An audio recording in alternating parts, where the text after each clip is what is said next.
I know that when we're anticipating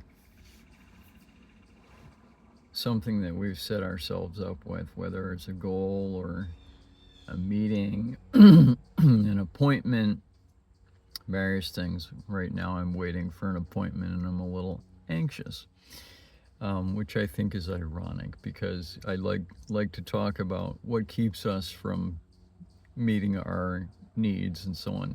Very often, when we have an appointment, we get really anxious about it. We get nervous. We think, I don't want to do this. I don't like the way this feels. And I'm not going to go through with this. And then we back out of it before we even give ourselves that chance to accomplish or to get closer to accomplishing what we are challenging ourselves with. We get closer to the appointment, but then our minds pull up fears, and with those fears comes reasoning as to why we shouldn't or why we can't do that thing, why we can't go through with the appointment, why we can't get there, why we can't meet the person. We have a million reasons as to why we won't go for our goal. And I think a lot of it has to do with the inner feeling of anxiety. Anxiety brings up fear, and fear is good for some things, but it doesn't really accomplish anything. Fear would like to keep you stuck with itself. Fear. You aren't the fear. And if you identify with the fear, then you're identifying as a feeling. Set yourself up with feeling the fear. There's a great book out there. It's called Feel the Fear, but Do It Anyway. It's an old book from probably the 60s or whatever. But the idea is that if you're feeling fear, look at a few basic things. Am I safe? Am I taken care of? Are my basic needs met? And also, is there any danger with this thing? If there's danger with it, then, it's a calculated risk or it's a calculated danger. It's something that you've thought about.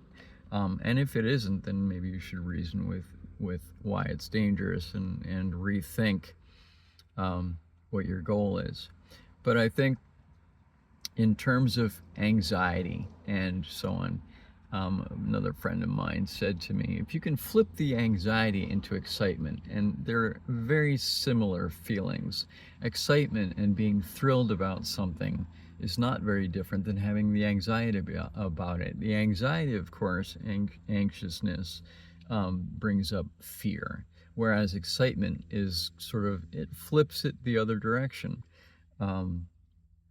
So there's something to think about when you have an appointment coming up, and I have an appointment coming up, and I feel anxious about it, but I'm also excited about the prospect of what will happen on the other side of it. It's a job prospect, and it's something that I'm actually looking forward to because I'm not really in the job market, but it's fun to think about. And also, if I don't care about the outcome, or if I can totally let go of the outcome, then simply showing up is your next big piece. So if you're looking at something and feeling anxious about it and you aren't sure about it, show up for it and see where it goes. Be curious, and that's a good place to be. Thank you for watching, and thank you for being curious, and have a great day. Cheers.